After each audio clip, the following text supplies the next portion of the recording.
Mochi Health is here to help you start your weight loss journey with caring, personalized support. Meet one-on-one with board-certified obesity doctors and registered dietitians who truly listen and understand your unique needs. Eligible patients can access affordable GLP-1 medications delivered right to their door each month. No insurance? No problem. Mochi Health accepts FSA and HSA, making care accessible and affordable. And with 24/7 customer service, you'll never feel alone on your path to better health. Get started with Mochi Health today. Take the free quiz at joinmochi.com and use code AUDIO40 at checkout for $40 off your first month of membership. That's joinmochi.com with promo code AUDIO40.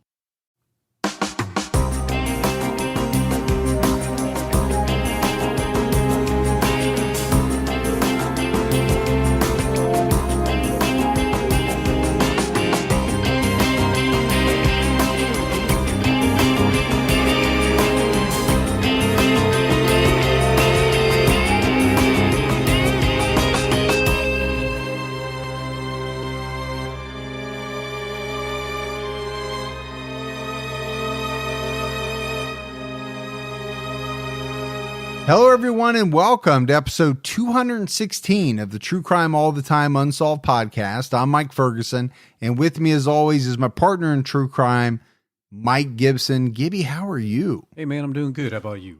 I'm doing great. I am very glad to hear that you are as well. You've had a tough couple weeks, man. I have.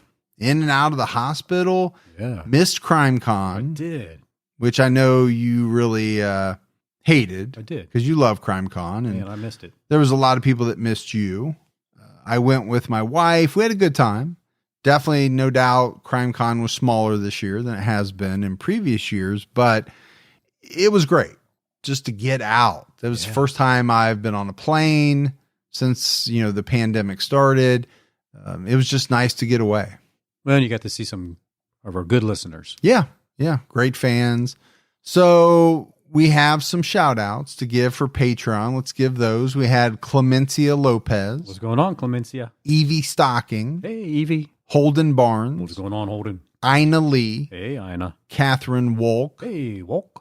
Javier Cordero. Cordero. Stacy Jesse. Hey, Stacy. Mackenzie Burchard. What's going on, Burchard? Belinda Trevino. Hey, Trevino. Apollonia Spencer. I like that. Apollonia. Yeah, I love that name.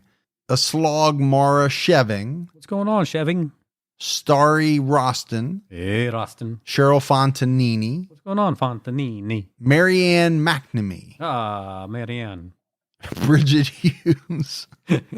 What's going on, Bridget? Sorry. Yeah. Your Chef Boyardee there kind of made me laugh a little bit. Threw you off a little bit? Yeah. Jennifer Slynn. Hey, Jennifer. Shelley Hamilton. Well, Hamilton, that's that's an American name right there. It's also a musical. It is a musical. About a really strong American name. Yeah. Ashley Lynn. Hey, Ashley. Amanda Carr. What's going on, Amanda? Alexis Moray. Hey, Moray. And last but not least, Angela Hensley. Hey, Angela. So we appreciate all that new support. And then if we go back into the vault, Gibbs. Do it. This week we selected Tessa Alderton. Man, Tessa, how are you? So we appreciate the new support and the long time support. We had some PayPal donations as well from TJ Selling. Man, they were always selling that, TJ. Kai Korkalainen. What's up, Kai? Jennifer Ailman. Hey, Jennifer. And Heather Allen. What's going on, Heather? So thanks to all of you as well. Gibbs, right now on True Crime All the Time, we have an episode out on a man named Gilbert Cannon. This is such a strange case. Essentially where a man gave a stranger in need a ride, and it ended up with the man's mother murdered by the man he gave the ride to. Yeah, man, talking about a lot of twists and turns. It's so good. Yeah, it's also a case where this man giving the ride was looked at as murdering his mother. Yeah. Very sad case, but definitely worth the listen. Yeah, a lot of twists and turns. You're right about that. Gibbs, we have some new merch that I want to talk about out on our website. Yeah. On our merch page. And the link is on our website, but we've got some new TCAT logo merch. We've got lanyards. You can put your badge on and stretch your stuff at work. Chapstick, Post-it notes, silicone wristbands. Yeah. With stay safe and keep your own time ticking. Just a lot of new stuff. So definitely go out there and check it out. Impressed. All right, buddy. Are you ready to get into this episode of True Crime All the Time Unsolved? Man, I am. We are talking about the mysterious disappearance and reappearance of Jim McDonnell. Jim McDonnell had been married for 11 years when one day he complained of a headache. He walked out the door that day to run some errands and didn't return. Man, married for 11 years, only complained about a headache once. There it is. There it is. You know, for years, his wife, Ann, searched for him, always believing in her heart that he was still out there, despite the fact that a lot of time passed. 15 years. Ann waited before she finally found out what happened to her husband. It was March of 1971 when 50-year-old Jim McDonnell, an administrator of the post office in Larchmont, New York, completed an errand for his wife, Ann. He borrowed a station wagon from a friend and drove out to New York's Kennedy Airport to pick up his brother-in-law and his family, who were flying in for a visit. Jim drove Ann's brother and family to her sister's house, where the family was scheduled to stay for the duration of their visit. After an hour, Jim left to return the borrowed car to his friend. This was around 10 p.m. He seemed fine to everyone he encountered that evening, and the only complaint he made was that he had a headache. When his friend offered Jim a ride home, he declined, saying that he had this terrible headache and he hoped that by walking home, it might help clear his head. Yeah, we've known people that have had some severe headaches. I think you used to get some severe headaches back in the day. I did, and my wife has a problem with migraines. You and I once had a supervisor that had really bad migraines. We did. I mean, to the point where once they came on, she was pretty much out for an extended period of time. Yeah. Hers were very serious. I can see where you would want to maybe just walk home and get some fresh air. Maybe that would help alleviate the pain that you're feeling in your head. Well, maybe. I can't say that I've ever tried it. Yeah. Walking outside to help clear up a headache, but maybe it could work. Now, the walk home for Jim should have only taken 15 minutes, but he never arrived. At 11:15 p.m., Ann called the friend with the station wagon to ask if Jim was still there. He explained that Jim left over an hour ago, and he had no idea what could have delayed him getting home. And this wasn't like Jim. He had always been a conscientious person. He was the type to call if he knew he was going to be late because he didn't want to worry his wife. But no calls came that night. By 2 a.m., Ann was extremely worried.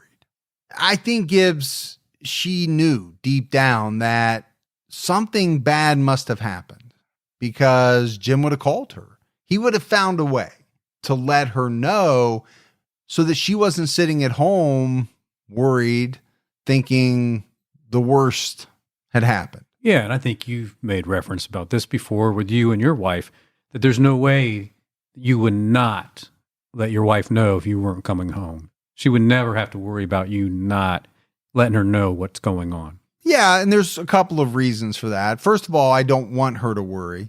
Second of all, she'd kick my ass. She would. So you've got that. So Ann phoned the police and she reported her husband missing. Local law enforcement eventually put out an APB with Jim's name and description, and later sent out more than 50 letters to other law enforcement agencies asking for help in locating Jim McDonnell. Despite following up on every tip that was phoned in after a news story was broadcast about the case, and searching area hospitals, jails, and even the morgue, no trace of Jim McDonnell was found. Gibbs, it was as if he just vanished. The only trace of him that was discovered was his leather billfold, which contained his identification And that was found on the station wagon floor the following day. And like we mentioned, it would take Anne 15 years to finally get the answers she so desperately wanted. So Gibbs, I think we have to take a step back and talk about Larchmont, New York. It's a small and affluent suburb on Long Island Sound, about 18 miles northeast of Midtown Manhattan. Back then it had slightly fewer than 6,000 residents. Anne and Jim McDonnell had lived there since their marriage in 1960. And they got married when they were both in their late 30s. The couple had no children. They were devoted to each other and their church. After Jim disappeared, there was some gossip around town, spread, but Anne did not and would not believe that he intentionally left her to start a new life with another woman, or that he fled because he had committed some crimes. So, you're going to have that, right? Gossip, it happens everywhere. Yeah, why else would he leave? Did he have another family? Did he have some reason to run from the police? Some skeletons in the closet that no one knew about, Yeah, that maybe were about to be unearthed, who knows? Yeah, if I left town, maybe that could be true. Yeah, that would be true. On the run. But, that wasn't Jim McDonnell. And everyone who knew him said, no, that's not him. And Anne knew it wasn't him. He was a quiet, soft-spoken man. He was friendly with everyone. It was said that he didn't have a single enemy. And I said that, he worked at the Larchmont post office. He was a foreman. So he knew pretty much most of the people in the village because he'd been there for like 25 years. Yeah, you know how those postmen are. Everybody loves those postmen and women. They probably loved you when you did it. They did. Yeah. I only did it for a couple months, but no, it is one of those jobs where, you are, depending on what you're doing, but you're talking to a lot of people and you're friendly with people and you're helping them. And, you do get to meet a lot of people and get to know them, especially, those people that come in all the time. We're talking about the early 70s. So, a lot more people, I think, would have been going into the post office. Oh, yeah. In the early 70s, 60s, and 70s than they do today. I remember my dad, two things that he always looked forward to during the week was going into the post office, getting his mail, sending his mail out, seeing whoever he talked to there. Sure. And then going across the street to the bank, making deposits or getting money out, whatever, and talking to the tellers. That was some of his highlights. Yeah. Throughout the day. People buy their stamps online now.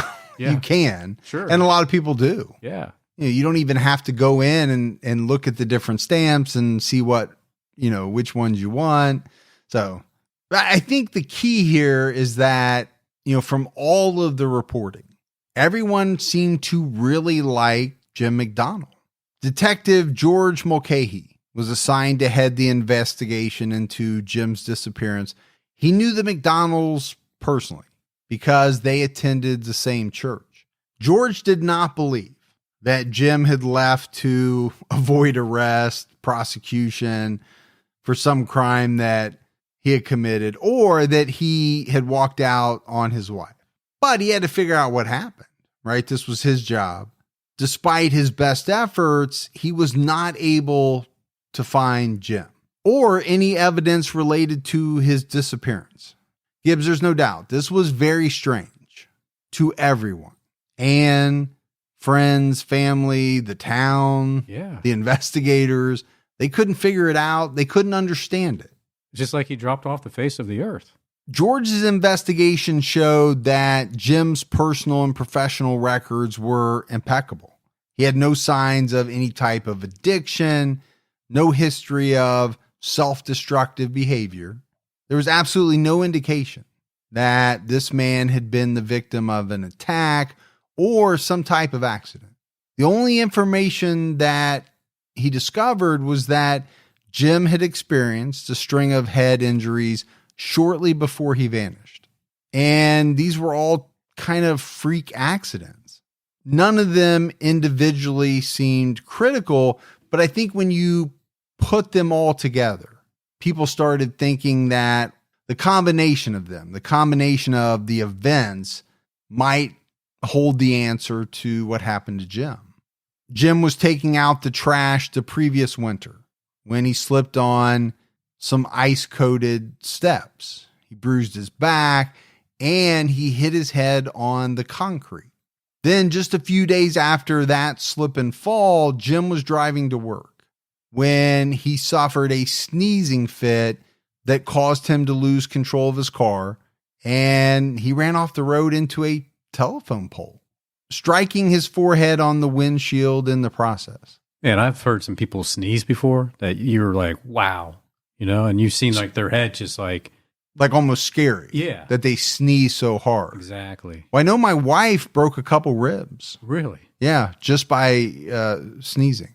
It's a lot of pressure, man. Now, I've never heard of someone sneezing to the point where they drove off the road into a telephone pole, but I do know there are some people who don't just sneeze once and it's over. Yeah. They sneeze like 5, 6, 7, 8 times in a row and they can't stop.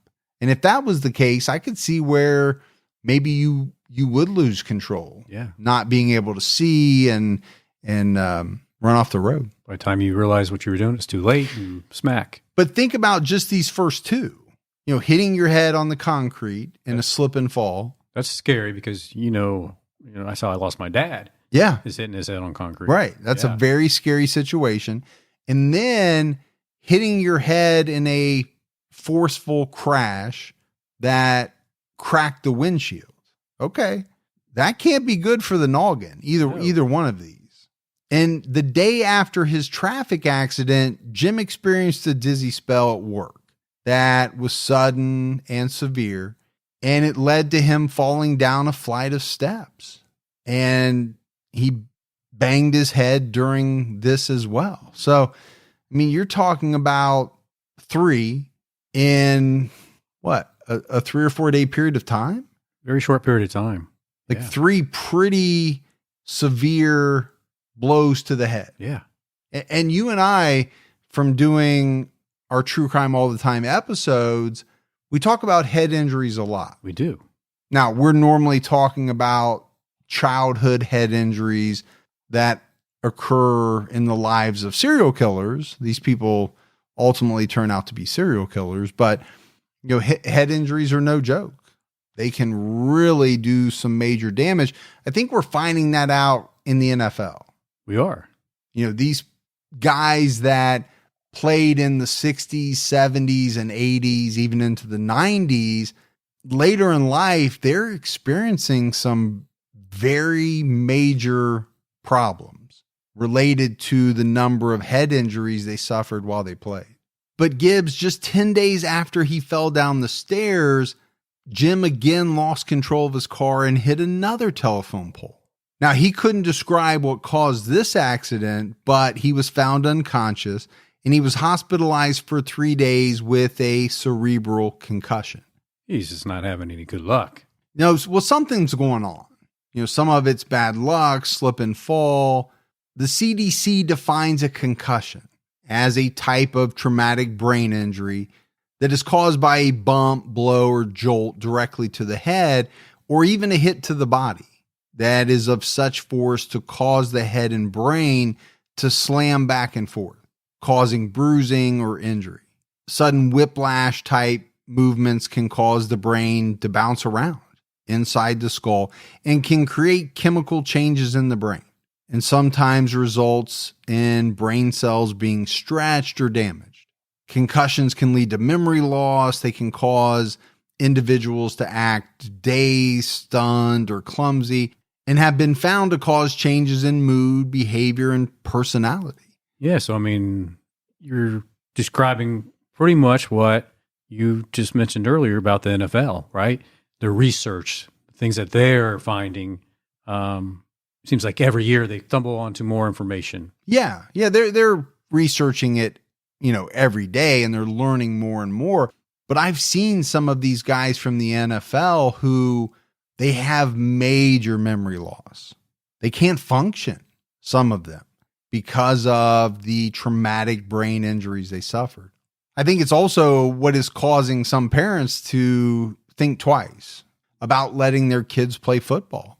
Oh, for sure, yeah. I don't think as many young people are playing football today. You know, when you and I were growing up, everybody played. It was just, hey, get out there. Yeah. And there was no technique. You know, it was helmet to helmet, not like they teach it today. It was rough and tumble. Oh, yeah. Hit hard, man. Hit hard. Once Detective Mulcahy learned of Jim's multiple head injuries, and again, Gibbs, we're talking about 4 in about a 2-week time span. That is a lot. You know, it takes a while to recover from one concussion. Oh, yeah. It's why you don't want to keep playing if you have one. Because if you play and you get hit again, you could do even more damage. So these 4 in a 2-week time span, I have no idea what was going on with Jim McDonnell's brain. Based on the head injuries, Detective Mulcahy became convinced that Jim suffered from amnesia. He thought it was possible that he didn't even know he was missing and had no knowledge of the life he'd left behind. Now, I think amnesia is a relatively rare event, even though it's used as a trope and has been, you know, over the years quite frequently in television and movies and things like that. I still think it's fairly rare, especially the type that lasts for a long time or even is permanent. I've tried to use amnesia on you before. Trying to say that you had amnesia? Yeah. Yeah. And that's why you couldn't get something done or you forgot something. Yeah. Yeah. I didn't buy it. No, you never have. Somehow you always trip me up. Yeah. It's really not that hard, to be honest with you. Mild head injuries don't typically result in memory loss. And if it does occur, it's usually temporary. But severe head trauma can lead to permanent amnesia and memory loss, as can diseases and conditions that affect the brain, you know, such as Alzheimer's disease, alcoholism, drug addiction, and even severe psychological trauma. So we know that Jim disappeared without his ID because it was found on the floor of the borrowed station wagon. I think this was a big factor, Gibbs, in Detective Mulcahy coming to the conclusion that Jim most likely had amnesia and was out there somewhere, but probably didn't know who he was, or the fact that he had a wife and a house and where it was. He didn't have any ID, right? Didn't have that wallet to pull out of his pocket to say, oh, that's who I am.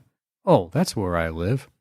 Craving your next action-packed adventure? Audible delivers thrills of every kind on your command, like Project Hail Mary by Andy Weir, where a lone astronaut must save humanity from extinction, narrated with stunning intensity by Ray Porter. From electrifying suspense and daring quest to spine-tingling horror and romance in far-off realms, unleash your adventurous side with gripping titles that'll keep you guessing.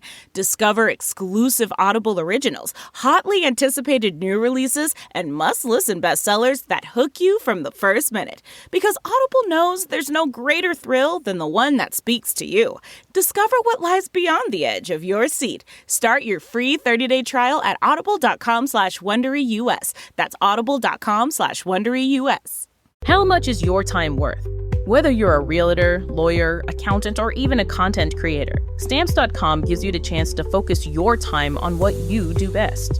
Don't waste your time mailing letters or shipping packages. Stamps is there to help. Print stamps, shipping labels, or certified mail forms in seconds.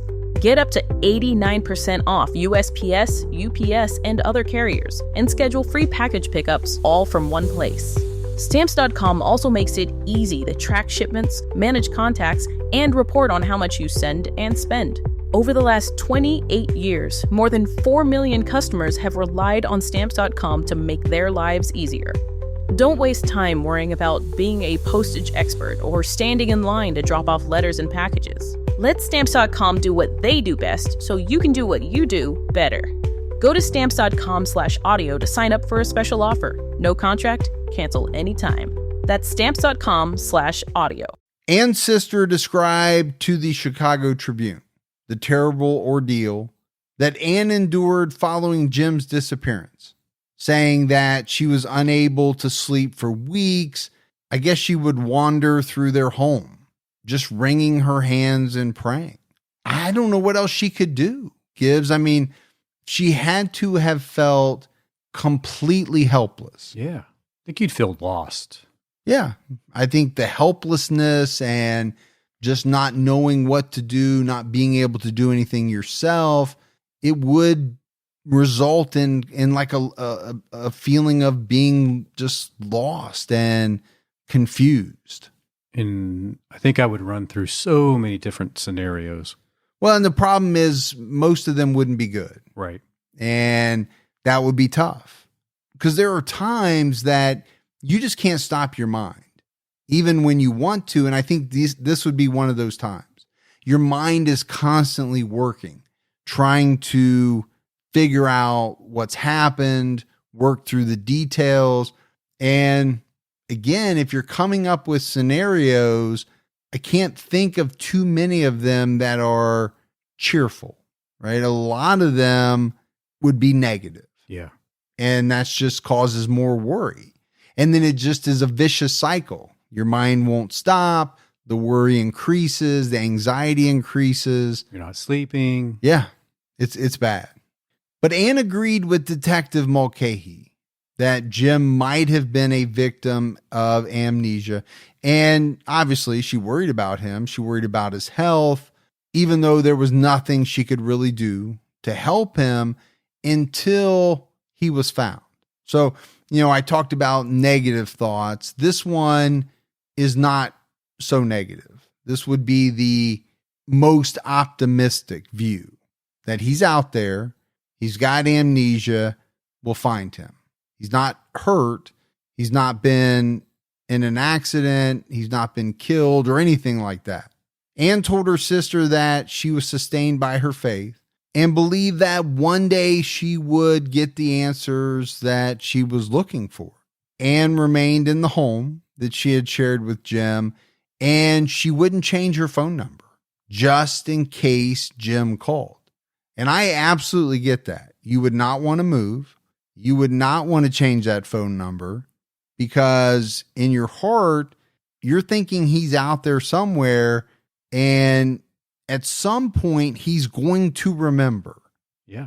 So you want to be in the place that he remembers or at the phone number he remembers. Right. And we've heard this same story by the parents of missing children, right? Yeah. I think it's absolutely the same thing.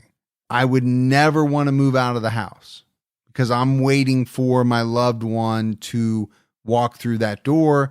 I would never change my phone number because I'm waiting on that call.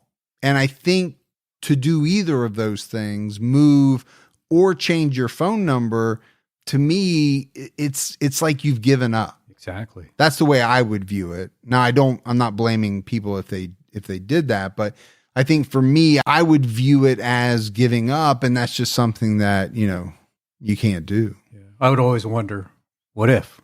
What if I didn't change my number? Yep. What if I didn't move?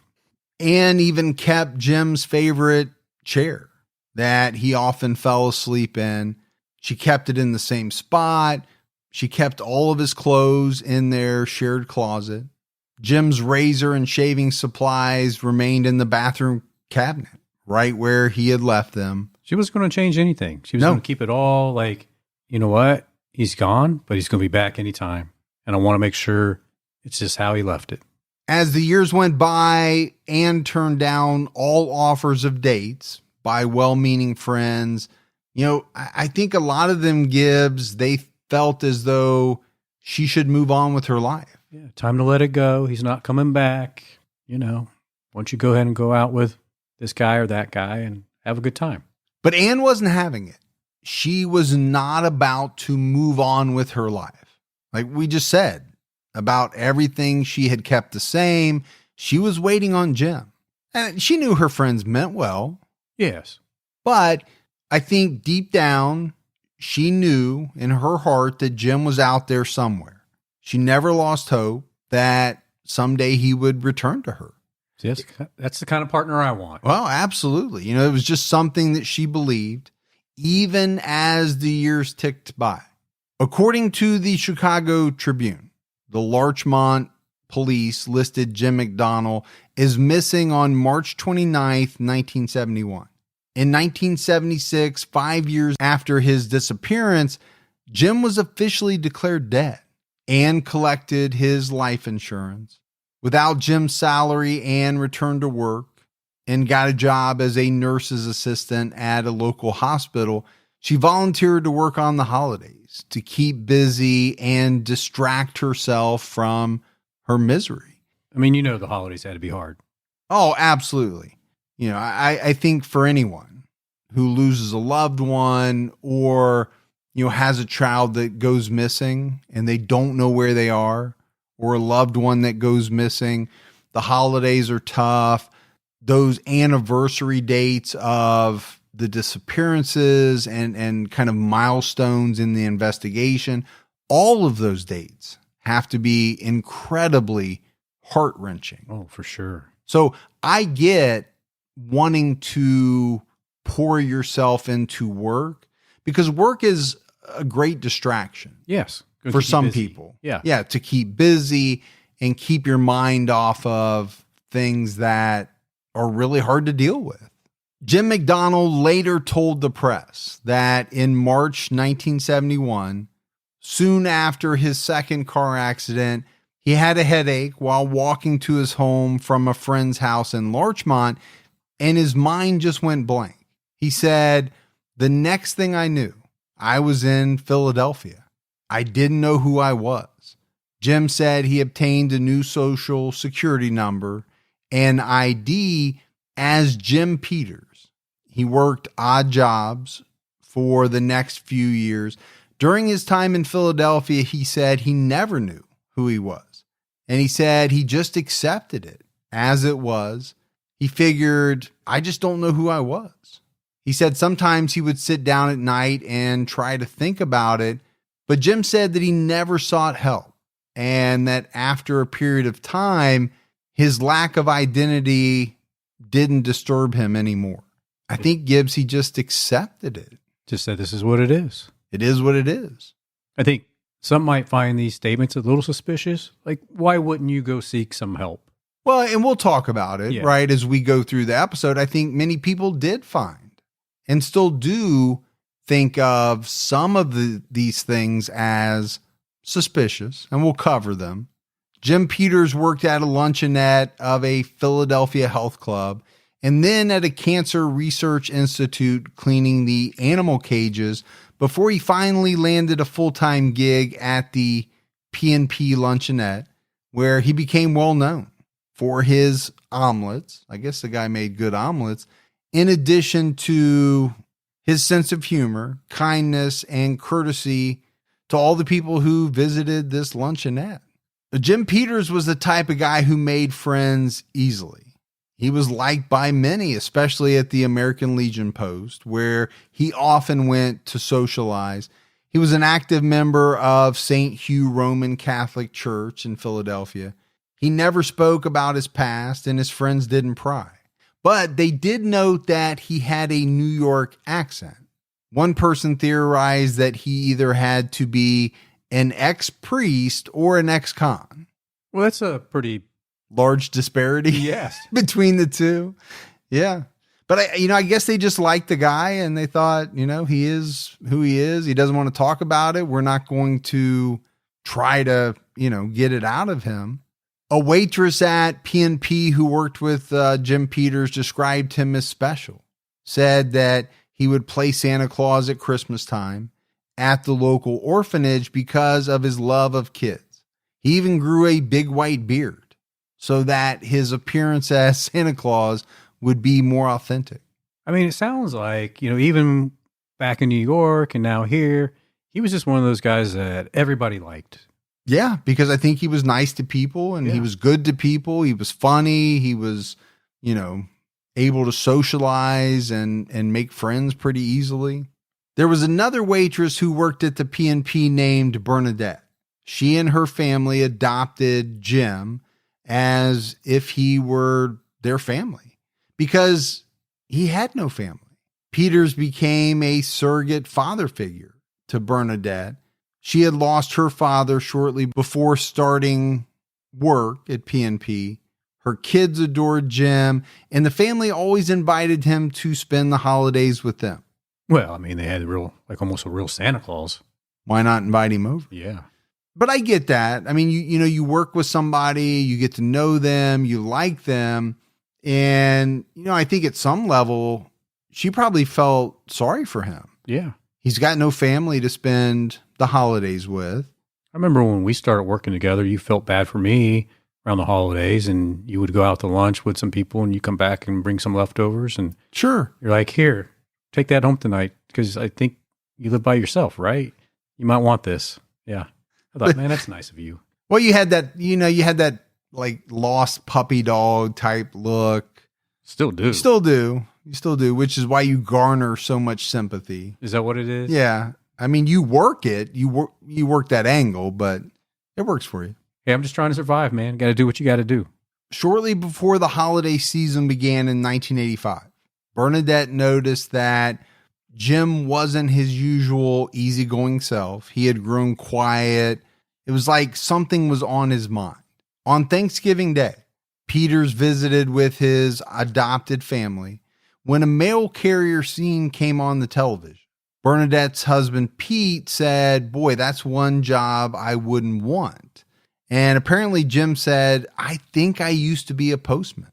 Pete asked him if he was a postman in New York, but Jim couldn't remember. He said, "I don't know, but I think I also remember my parents a little bit." Sounds like some of his memories might be coming back. Sounds like it. And maybe it was seeing, a postal worker, that jogged something. Jim Peters always spent Christmas Eve with Bernadette and her family, although he would usually arrive late because he had his ongoing role as Santa. He would make the rounds to see his friends, basically wishing them all a happy Christmas, and saving Bernadette's for the last stop. But in 1985, Jim Peters never arrived. The family stayed up all night waiting for him, worried. What Bernadette didn't know was that Jim Peters had fallen and hit his head on December 22nd. Then the very next day at work, he fell again and struck his head during a fall. But on December 24th, Jim Peters woke up feeling confused but ecstatic, because after 15 years, he finally remembered who he really was. He was Jim McDonnell from Larchmont, New York. He could recall his wife, Anne, but didn't know if she was even still alive after all these years. He had so many questions, which I can imagine after 15 years. Oh, man. Had she remarried? Had she moved to another part of the country? Had she started a new life? Now, if she hadn't, what's she going to think if he strolls back, having left her all alone without a word for 15 years? And that could go either way. Yeah, he didn't know. Yeah. But the one thing he did know is he had to find out. Oh, absolutely. I think you have to find out. So that same morning, 64-year-old Jim McDonnell took a bus and a train back to Larchmont. First, he stopped at the cemetery to visit his father's grave. There, he learned that his mother was also now dead. She died in 1972, about a year after his disappearance.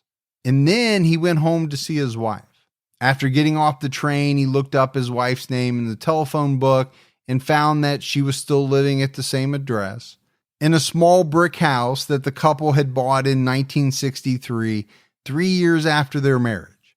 It was about noon, while Anne was fixing a late breakfast, that someone rang the doorbell. When she answered it, a man with a white beard said, "Hello, Anne." Anne later told the press, "When I opened the door, I said, 'Oh my God.' At first glance, I didn't know him at all. He looked like Santa Claus. The second glance, I then knew it was him." She said, "And I tell you, it's really something. It's just like a miracle, really a miracle. I trusted in God and had faith that God would someday answer me, give me an answer to this story." Well, she got her answer. Yeah, she got her answer. What I found very interesting about this reunion was that it was said they didn't embrace. They didn't cry. Basically, all they could do was stare at each other like they couldn't believe that this was happening. Yeah, it's like dumbfounded, right? Yeah, Gibbs, 15 years is a long time. That is a long time. I don't know what kind of welcome I would have had if I was still married and came back 15 years later, be like, hey. Not good. I'm back. Who are you again? Yeah. I thought we got rid of you. What do you mean you're back? Ann led Jim over to his favorite chair, and they talked, trying to fill in the gaps of the story. Jim told his wife that he had spent the last 15 years in Philadelphia as Jim Peters, a cook, bartender, and seasonal Santa Claus. He said he lived quietly in a modest 2-story brick row house. And I guess Jim got so exhausted that he fell asleep in his chair. He was home. It's got to be some type of stress relief after all that time, on your way home, trying to figure out how was this meeting going to go? How? Oh, I think the trip from Philadelphia to New York must have been nerve-wracking. Yeah. Because you have no idea how the reunion is going to go, even if it takes place. Yeah. Right? You don't know if she's there. And if she is there, is her husband of 10, 12 years going to answer the door and say, who are you? Exactly. Santa Claus. What are you doing here, buddy? The next day, Jim reported himself found to the police. That evening, Bernadette got a phone call from a New York Daily News reporter that Jim was fine and back with his original family. And I guess she called all of his friends in Philadelphia to tell them what had happened. A week after Jim returned, he underwent a series of tests, including a CAT scan of his brain. It was concluded that he was in fine health, and Jim and Ann reportedly had no problems resuming their lives as a married couple.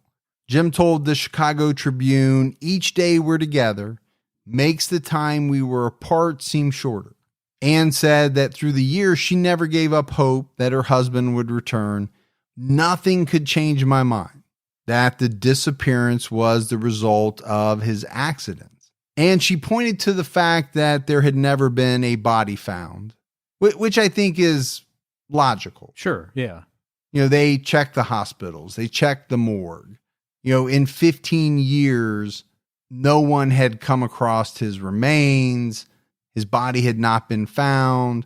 So, I think when you look at that, that gives you hope. You continue to have hope, right? Until something makes you believe or definitively tells you that he's no longer alive.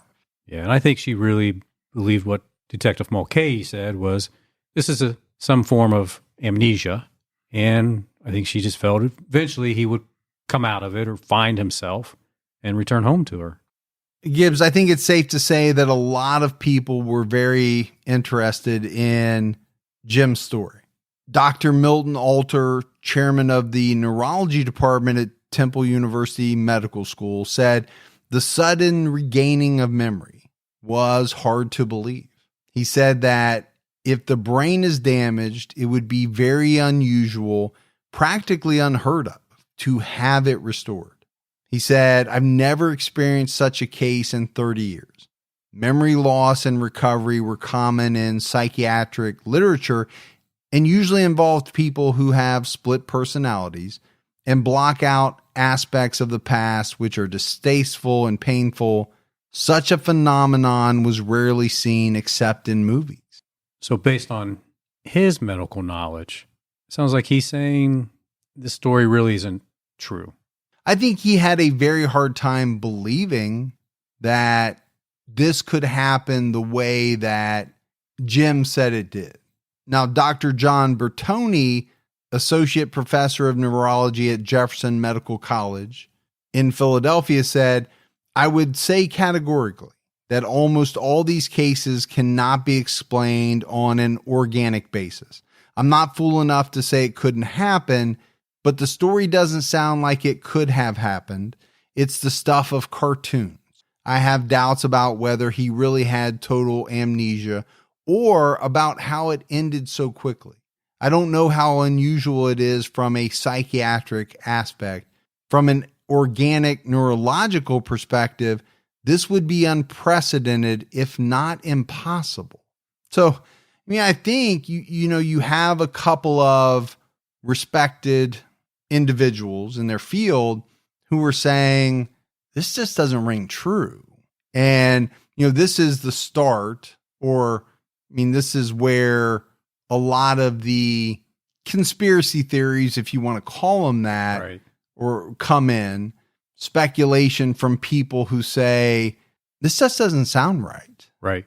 It's not fitting in the medical box. But I guess, Gibbs, the big question is, okay, did Jim really have amnesia or not? If he didn't, then what was his reasoning for deciding one day to leave? I think you have to be able to answer that question. He didn't love his wife anymore? Then why did he come back to her 15 years later? Yeah, that doesn't make any sense, right? He just wanted to take a 15-year break. I mean, you and I like to talk about both sides of the argument, and there are two sides. Sure. One argument is that it happened exactly the way that Jim McDonnell said it happened. The other side of the argument, and what many people believe or speculate on, is that he didn't have amnesia. He just took off. But I can't figure out what the goal of that would have been.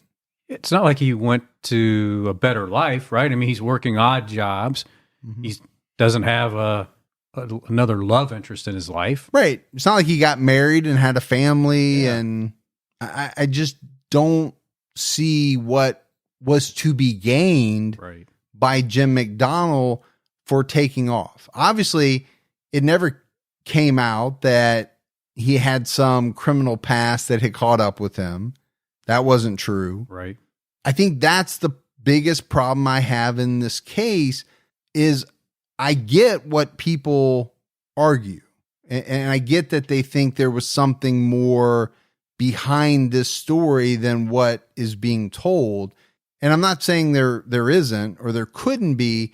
I just can't see the end goal for Jim to up and move to Philadelphia. Right. Unless there's some part of the story that he's not telling or hasn't told, or that no one has come forward to disclose. Which is very possible. It's possible. But sometimes I think it is what it is, right? I mean, just because it doesn't make sense in the textbook doesn't mean it couldn't have happened. Yeah.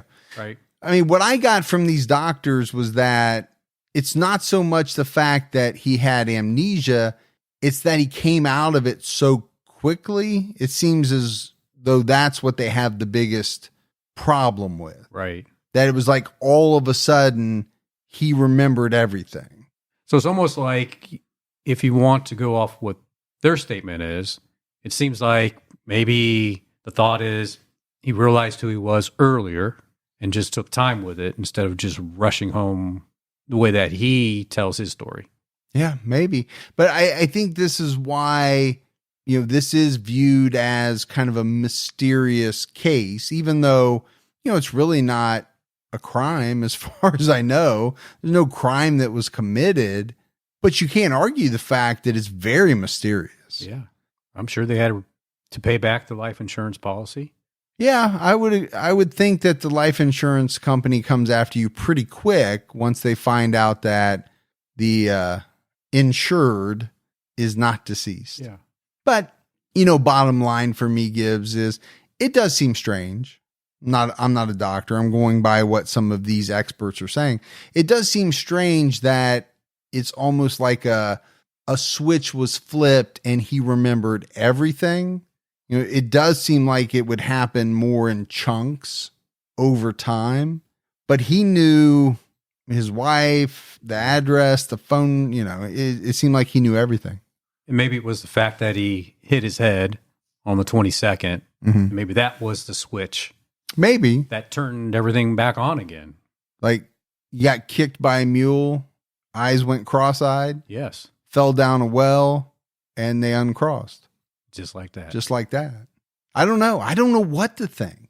But, I guess I err on the side of believing the guy because I don't really see what he got out of it or would have gotten out of it by lying about it. I don't see where his life was better in Philadelphia. I think he's probably better off staying in New York, retiring from the post office at an earlier age. Absolutely. With the woman that, by all accounts, he was, he loved. Yeah. So anyway, it's a case that divides a lot of people. If you go online, you can see all kinds of different theories and speculation that ranges from, yep, it really happened, to no, this is why he ran off. But again, most of that stuff's unsubstantiated because, as far as I know, the police never found during their entire investigation any reason why he would need to up and leave. Right. And they checked everything. Sure they did. Yeah. But that's it for our episode on the mysterious disappearance and reappearance of Jim McDonnell. We got some voicemails, Gibbs. You want to check those out? Let's hear them. Hey, y'all, it's Anna Mae from Texas. I just want to call. It's not, I was sitting here listening to y'all's podcast.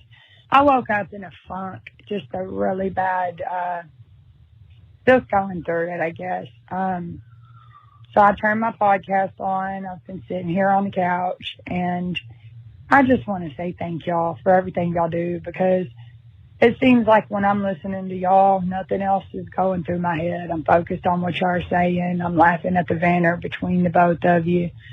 And it just really honestly feels like two of my good friends came over to cheer me up. And I just want to say thank y'all for what y'all do. I can't wait to see y'all at CrimeCon, and keep your own time ticking, y'all. Thanks for always being there for us, too. Bye. Hey, sometimes you got to shake that funk. Yeah. Yeah. You and I get in funks. Everybody gets in a funk from time to time. I've been talking about it. I think mental health right now is more important than, not more important than it's ever been. I'm just worried about it more. Sure. With the pandemic and everybody, kind of being pinned in at home for a long period of time. We got to take care of ourselves. Yeah. And, if what you and I, Gibbs, does even a fraction of something for someone, I feel great about that. And gosh darn it, you're good enough. And you don't know the rest of it. I don't. I forget it. And people like me. I'm good enough. I'm smart enough. And gosh darn it, people like me. Yeah, there you go. Hi, guys. Sam here from Southern Illinois. I just want to say you guys do a great job. I listen to both podcasts all the time and all the time Unsolved. I do have a case suggestion for you. It's the case of Molly Young. It was here local in my area. That happened in 2012. I would love it if you guys could look into it. There's a lot of conspiracy theories on what happened with that. Unfortunately, it's never seen a day in court. Also, I don't think I could choose between either of you. So, team both of you guys, because guys are awesome. Keep it up, and I hope you guys are all doing well. Thanks. Did she say Southern Illinois? I think she did. Did she? I didn't hear that. That's what I did have a discussion with someone at CrimeCon about your use of Illinois. Yeah. And she was from Illinois. Really? Yeah. Yeah. The other state. And it drove her crazy. Did it a little bit? Or drives her crazy. Yeah. But come on over here to Illinois. So I'm not familiar with that case, but we'll definitely look into it. Yeah. Hi, I am a resident of Madison, Wisconsin, which is in Dane County. I don't know if you guys have heard of the unsolved murder of Father Alfred Kuntz. It has been unsolved after 23 years now, and is still regarded as an active case for the Dane County Sheriff's Office. Father Kuntz was a priest at the St. Michael's Catholic Church in Dane, Wisconsin, and died after his throat was slit after a confrontation in the hallway near his living quarters inside of the church. Any small piece of anything could be what could lead to solving this unfortunate murder of somebody who was very, very loved by our community. And if you guys could help in spreading the word and getting any type of information out there, it would be amazing. I love your guys' podcast. I listen to every new episode, and I know you guys have the listening base and can hope that maybe someone listening knows something about his death. Thanks. So that name sounds familiar. I'm not sure that I know all the particulars, but it seems like I've heard that name. Right. It's one that we'll definitely look into, but she makes a really good point. Getting the information out there, and you and I say it all the time, it just takes that one little thing. Right. One little piece that may not even seem like that big a deal that could really break a case wide open. So, I mean, it's one of the reasons why you and I do Unsolved separately, right? We keep them separate, but we do Unsolved because, it does almost feel like there's a service to it. Getting this information out could help to solve a case at some point. Yeah. Any information is relevant. So to law enforcement for sure. So we'll definitely check that one out. Hi, Mike and Gibby. This is Chris from California, and I got such a kick out of you guys talking about how your teenagers would never sit down and watch an old Western. Paint Your Wagon was not just an old Western. It was a Western musical from the 60s, actually, I think 1969, and it starred Lee Marvin and Clint Eastwood singing. It's a great movie. You guys should watch it. Not so sure how you feel about musicals, though. Anyway, I just got a kick out of that. Keep up the good work, you guys. I love your show. I have been listening for a very long time, and every week I have to get my TCAT fix on both solved and unsolved. I'm Team TCAT. Love you both. Keep your own time ticking. Yeah, I love musicals, man. I tried out for Broadway musicals, and they just don't like my voice, man. Well, and your jazz hands were just subpar. Yeah. From what I remember. I forgot you got to go bigger when you're on stage. Yeah. You got to go big or go home. Yeah. You can't just, be timid. You really got to put yourself out there. Yeah. I actually really do like musicals a lot. I like Les Mis. I like that one movie, Rock of Ages. I thought that was good. It's because you like Tom Cruise. No, that is not why. But I do like, I like Grease. I like those type of movies where they sing a lot. I've caught you singing Moulin Rouge a few times. Yeah. I'm like, what is going on? I bust it out every now and then. Yeah. All right, buddy, we got to get out. That is it for another episode of True Crime All the Time Unsolved. So for Mike and Gibby, stay safe and keep your own time ticking.